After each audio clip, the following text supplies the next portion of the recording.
Let's bring in Chris Sims, Pro Football Talk Live co-host. You'll find him on Football Night in America, and, of course, former NFL quarterback. How would your dad have reacted if you did something like that with information and pranked somebody when you were a youngster? Well, he would have gone crazy. I mean, I don't know. He probably wouldn't have talked to me for a month. I'd have been grounded, right? Anything I wanted, right? I want a new pair of sneakers. Dad, I want to go here. That he'd be like, no, sorry. No, you can sit in your room and think about what you're doing, right? I mean, or what you did. So it would be, hey, it was a big time mistake. There's no doubt about that, right? The Jax Ulbrich kid, yeah, he got caught up in being young and friends thinking it might be funny and lost like his, humanity. And like what I just heard you say, hey, I know other guys got pranked, but Shedeur Sanders is Shedeur Sanders. Yes. And he was sliding and it was the biggest story in American sports. So it did seem like piling on, and agreed with everything you said there off of that. The NFL's at fault here too, Dan. That's the other part of this. Right now, you're totally right. The GM, the head coach, the owner, that's all that needs the information, right? We don't ever see a defensive coordinator get on the phone when it's a quarterback being picked or any of that. But also within this, and maybe why they didn't come down as hard as people might have liked and all of that, is the NFL sent a mass email that is on the waiver wire to people, to everybody, the IT guys, the equipment guys, all of it. So there was way too many people that had that number to begin with, and they got to fix some of the things on their end as well. Let's revisit the draft because I don't know how good Cam Ward is, but I do know that the draft coverage quickly went from, hey, how about a round of applause, Cam Ward, number one. Now let's talk about Travis Hunter. Right. I always trust your judgment. You and Orlovsky, when it comes to assessing quarterbacks, I take note. And your track record shows, when a quarterback is up too high or maybe one's too low. Cam Ward at number one. Is he number one because there's no other quarterbacks who were worthy of that status, or is he truly a number one overall pick? Truly a number one overall pick. Okay. Along the lines of what you're saying, it's the most least talked about, under the radar number one pick, I think, in the history of football. One, because we kind of felt like, hey, they were going to take him 5 or 6 weeks ago. You never really heard any legitimate trade chatter. They didn't get involved in veteran free agency. So all signs pointed towards that. And then, of course, like you're talking about, Shedeur, Travis Hunter, Abdul Carter, a little injury, all of those things kind of took center stage. But Cam Ward is special. He is that. His arm is gifted, Dan. You know that. I love talent. And again, I'm into that. Yeah, the greatest quarterbacks of all time had some supreme elite talent. That's why they were the greatest of all time, right? Joe Montana might be the one out of the top 10, top 15 quarterbacks of all time where you'd go, he might not have an elite physical trait, but he had a lot of good traits, and he had some other intangibles that brought him over the top. Cam Ward, rocket arm, right? Can throw it any way you want, sidearm, over the top, whatever. Phenomenal in the pocket, sees the field well, can make plays outside of the pocket, throws the ball on the run as good as you're going to find. So to answer that question, and let's go back to last year's draft, Cam Ward would have been in the mix for my money up there. I still probably would have had Caleb Williams and Jaden Daniels number 2, but I think if I was fair to where I was at last year in my evaluation, I think Cam Ward would have been my 3rd quarterback in that class last year. So that's what I think of him. He's legit, is what I'm saying. Who is the second best quarterback in this draft? That's the great question, right? I'm not in love with any of them. I'm on record on my podcast, Pro Football Talk, going, if I was a GM, I really wouldn't want to stake my claim or name to any of these guys for the future of my organization. I like Jackson Dart. He's good, but I'm not wowed by it. Same with Tyler Shook. Same with Shedeur Sanders. On the field, I still like Shedeur Sanders more. I do. I'm a fan of Shedeur and what he does there. But I said from the start, too, I wouldn't want to take him in the top 10. I really wouldn't want to take him in the top 20. And I was very aware that he might fall and do that. But, yeah, I don't love that group. To me, again, there may be borderline starters. I think in my heart of hearts, I look at them to think maybe they're great backups as we go on here to the future. We'll see where it goes. But, yeah, Cam Ward's the only guy I really loved here. What are the Cleveland Browns doing? It's a great question. First off, what stinks is an amazing draft. They had an amazing draft, but we can't talk about it because we're just going to talk about one guy, right? And Shador has, of course, been the center of attention here. Where Cleveland messes up a lot of times, and they do a lot of good here too. But to me, they let analytics drive their organization and their team more than any other organization in football. And I've asked Andrew Berry that flat out, and he's told me, yeah, that's fair to say, Chris. You're not off there on saying that. And what to me where they mess up sometimes is the human aspect. When you follow numbers and formulas all the time, you lose the fact of, wait, hey, the numbers, the value, that's all great. But what is it going to do to the value of our team when every day everybody in the locker room is going to go, how'd the quarterbacks do? What happened? How did Shador do? How did Dylan Gabriel do?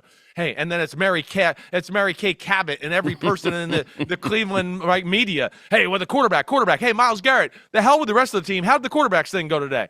Then it's going to overtake their organization. And this is they've fallen in that trap with Deshaun Watson, lost the human aspect. They kind of fell in that trap with Johnny Manziel. And that, to me, is one of the issues that at least I see here from the outside looking in.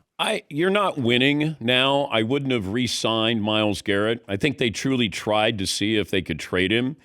But you got the Deshaun Watson situation not going away. Travis Hunter would have been hey, there's the future. We have something that nobody else has, and we can show him off on both sides of the ball. I would have gone after Shador Sanders in the third round instead of Dylan Gabriel. Sure. I just thought, why not try this? Because you've tried other things and it hasn't worked out. Travis Hunter, you got something that is a tune-in factor. There's no tune-in factor here, at least not right now. Myles Garrett's a Hall of Famer, but I don't know if you gather the kids and say, hey, Myles Garrett's on the field. No, I think you're right. Right now, Cleveland, everyone's going, hey, kids, watch Cleveland. Let's see how they figure out or screw up this whole quarterback situation with their whole team right now. They're a little bit into that. I'm with you in a little of, I certainly thought, hey, maybe it's time to tear the Band-Aid off, trade Myles Garrett, start a new era, get assets, get picks, get some money back because you're still stuck in the Deshaun Watson thing and rebuild your football team. Now, I think one, they're trying to go a little bit of, we're going to rebuild our football team on the fly while trying to stay competitive. At least that's what it looks like to me. And they do still have some things on their roster where you go, that's pretty good. But do I look at it and go, oh, you're going to make a run in the AFC playoffs or do something like that? Absolutely not. I do not. So, yeah, I would have been more in favor of that as well. Now, the Travis Hunter thing, I hear what you're saying. I get you. And he definitely would have been like a household name, and let's see what they do and how he does things there too. But what they got in that trade was pretty special. They got a trade haul of basically like somebody traded up for a franchise quarterback to get him. And I'm not going to fault them for that. And then they got a bunch of good players after that, certainly. So we'll see where this goes. But it feels like to me they're like, hey, we're kind of good enough. We're going to kind of try to stay competitive, and maybe we can still sneak into the playoffs here. But I want to go, I don't know. I think that's kind of far-fetched. Okay, but this was brought to my attention yesterday. If I'm Jacksonville and I traded for Travis Hunter, I basically got 2 first-round picks with Travis Hunter. So he's a first-round pick as a receiver, first-round pick as a defensive back. I have to look at it that way, that even next year, we're going to be better. That draft pick might be 23rd, but our first-round draft pick next year is Travis Hunter as the defensive back. Maybe it was Travis Hunter as the wide receiver. I don't have a problem with them viewing it that way, that they got something that is a tune-in factor. I get it. You're in the entertainment business. Right. You know? I'm not mad at you. You're saying things. I don't disagree with what you're saying there. Jacksonville has something now that we all go, damn, Travis Hunter, huh? And let's just not forget, too, the number one reason the guy, Liam Cohn, was hired was to go, wait, fix our $55 million number one paid player on our team who's supposed to carry the franchise. Yes. So within that addresses that, too. Now, we'll see where it all goes. Travis Hunter, though, I will say this, Dan. I think he's a receiver, and you're hearing that right now. They're going to let him start at receiver. That he could be a guy that gets 80, 100 receptions right off the bat first year. Corner, right? He's not an outside, shut-down island man corner. He can't do that. The good receivers in football will torch him on the outside. he's going to have to be kind of like a zone, nickel, safety, hybrid type of guy. Okay. Right? So we'll see where that all goes. It's going to be interesting. We've seen nothing like this before, so it's kind of awesome. Given what the Steelers did or didn't do in the draft, leads you to believe what are they going to have in the quarterback room? Yeah, it makes me believe that Aaron Rodgers is going to be there and that they know that. And there's kind of a wink, wink, nod, nod deal, whatever. Rodgers has said he's got some, off the field issues he's got to deal with, whatever it is. I don't know. Or he just going, wait, I don't need to be there every waking moment in late April and early May, and let me just come in a little bit later and get my body right and rehab the way I want. But yes, I think they're looking at it and they're expecting Aaron Rodgers to be there, and they're a team that's looking at it to go. And what the draft told me is that they want to be good this year and they're going to try to make a run at this thing in the AFC. That's what at least I see right now. Do you think that Aaron Rodgers, and I don't know if he has the power to say this to Mike Tomlin, but he could suggest, hey, I'm not going to sign until after the draft, or I'm not coming in until after the draft. I want to make sure that you don't take a quarterback early. You don't take a quarterback with the 21st pick. You don't take Shedeur Sanders. You don't take Jackson Dart. Because he doesn't want to be in a situation where if he struggles, then all of a sudden people are going to say, hey, when are you going to put in the rookie? I mean, I don't know. I don't think he would do that. I don't. I think Pittsburgh's looking at it like we're in win now mode overall. Okay. And I think, too, he's smart enough, they're smart enough that they probably led him to believe that that wasn't going to be part of the scenario no matter what. If we draft a quarterback, it might be in later rounds. Don't worry, it'll be no threat to you or whatever.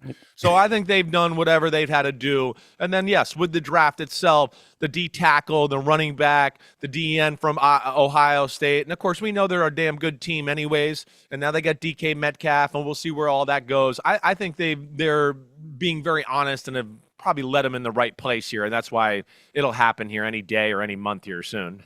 You were on the staff with Bill Belichick. What do you make of his start there at North Carolina so far? I want to go, who are you and what did you do with Bill Belichick? That's what I want to do. Where did the guy go that would never do any of these things ever? And it's kind of been a year-long tour of that.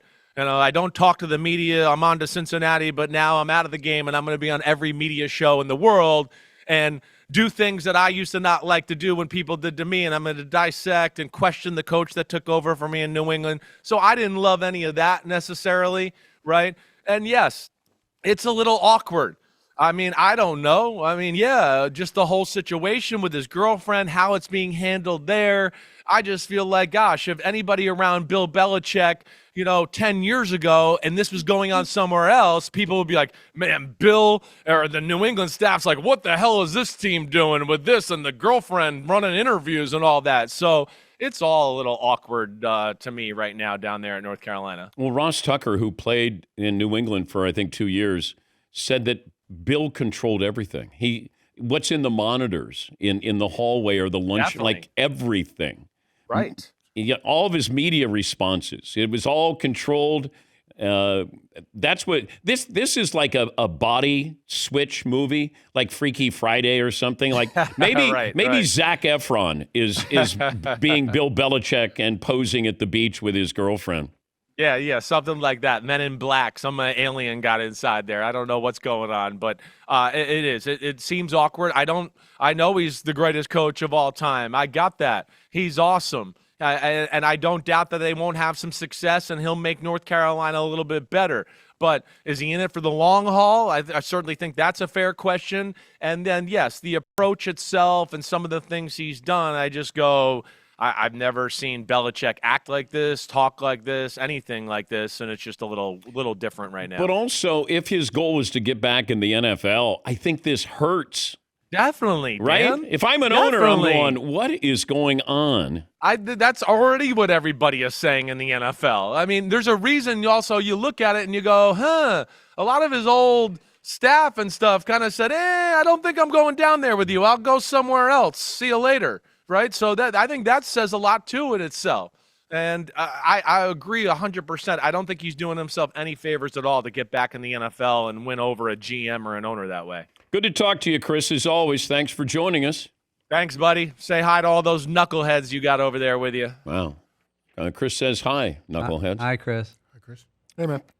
Chris Sims, Pro Football Talk Live co-host. You can see that show prior to ours with Mike Florio on Peacock. Play of the day up next.